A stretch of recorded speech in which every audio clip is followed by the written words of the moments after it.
Commercials, billboards, free samples. Everywhere you look, antidepressants are being marketed. One of the biggest targets, children. Here is a disturbing fact. 7 out of the last 12 students responsible for school shootings were either on antidepressants or were in withdrawal from them. Some families say these drugs have saved their children.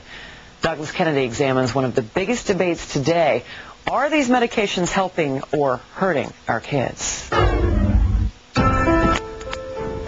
2 years ago, 16-year-old Corey Badsgard took a rifle to his high school and held 23 classmates hostage. Describe around that time how you were feeling. In the morning, I didn't feel like going to school. I felt sick, didn't feel like really, like I could get up very well. And so I went back to bed, and next thing I remember, I'm in juvie, in the detention center where I used to live. Just one more apparently unexplainable violent outburst at school. Unexplainable to everyone but Corey's dad. So in your mind, there's no doubt what happened here? I have no doubt that the medication did this. I mean, he had amnesia, hallucinations earlier, abnormal dreams, which are all side effects of the medication. That morning, Corey was on a mix of antidepressants, prescribed for what doctors called situational depression. His father says the pills turned Corey from a sensitive teenage boy to a volatile marauder, susceptible to blind rage. He was never a violent kid. I mean, he's always been a good kid, loved us, hugged us all. He's never watched violent videos, and until the medication, he started, after that, then we realized that he was having aggression problems and, was out of character. At Fox News, we found the Badsgard story with antidepressants compelling, so we investigated further. We found a disturbing number of recent school shooters were either on medication or were experiencing withdrawal. The list includes 15-year-old Kip Kinkle withdrawing from Prozac when he shot 22 classmates, killing 2 after murdering his mother and stepfather at his home in Springfield, Oregon. 14-year-old Elizabeth Bush on Prozac when she blasted away at fellow students in Williamsport, Pennsylvania, wounding 1. 18-year-old Jason Hoffman on Effexor and Celexa when he opened fire at his California high school, wounding 5. 15-year-old Sean Cooper on a mix of antidepressants when he shot students in Idaho. 15-year-old TJ Solomon also on a mix of antidepressants when he aimed his shotgun at classmates in Conyers, Georgia, wounding 6. And 17-year-old Eric Harris on Luvox when he and partner Dylan Klebold killed 12 classmates and a teacher in the bloodiest school massacre yet, Columbine. One of the things that in the past we have known about depression is that it very, very rarely leads to violence.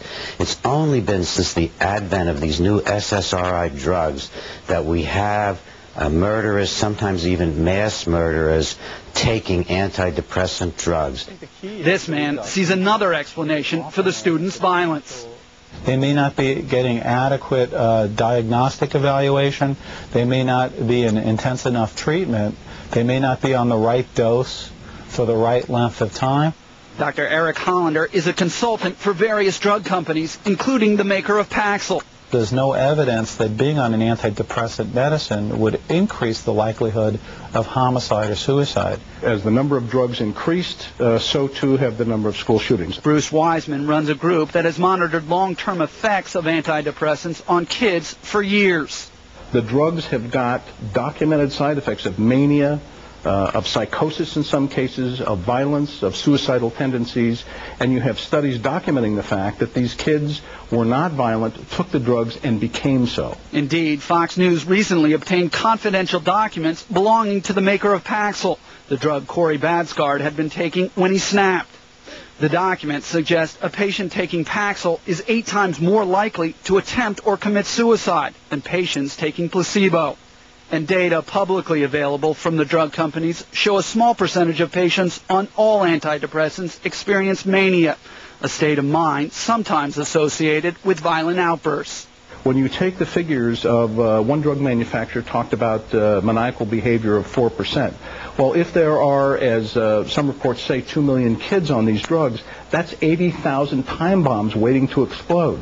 Waiting to explode. That's exactly what Corey Badsgard's father said happened to Corey on antidepressants. He says the solution is simple. Stop drugging our children.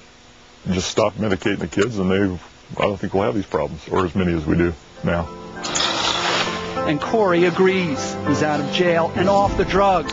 And he says he's doing just fine. We want to hear from you. Are we over-medicating children today, or can these drugs have important health benefits? Email us at foxmagazine@foxnews.com. Up next.